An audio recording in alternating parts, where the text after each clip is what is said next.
We need to have people who can impact and influence, not through title. We need people who can build relationships and build trust in relationships, because we are getting into the weeds with this type of work. So it's a much more efficient process to come together with the right people to do your customer-centric planning. So interconnecting things, collaboration, and having consumer at the center has actually been my entire career. I have now had an agency where we actually originally started calling it Agency of the Consumer, and mostly it was because strategy and insights is at the core of everything we do. My role is to understand the customer and help ensure we can drive business requirements that deliver against that.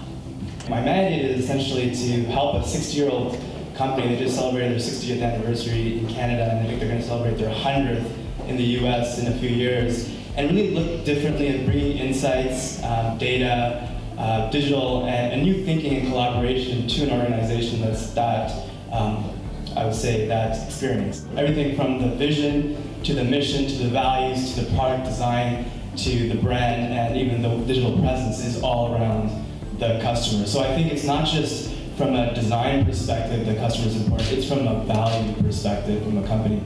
To me, it's business, brand, and customer, actually, and at different points in time, those lenses actually have to move in or out. Customer is not everything. We absolutely are here to make money, but your license to make money is because you serve a customer. You talk about that need to create this seamless experience, and my experience across 3 organizations in retail now is, most organizations have set these up as very separate entities. You have an e-commerce and you have a brick and mortar. And the reality is customers are asking for that to be seamless. They don't shop your store, your website, they shop your brand. And today, what digital has done is given them more access to that brand.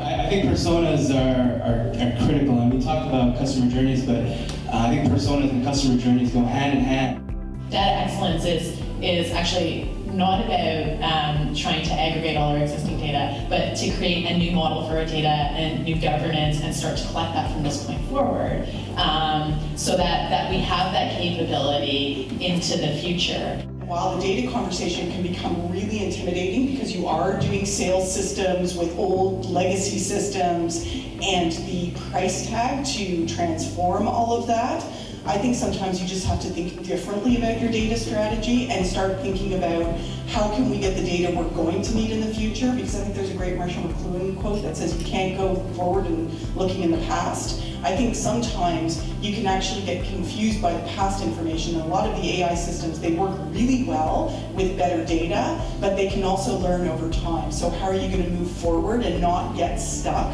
trying to fix a problem that is a very large one?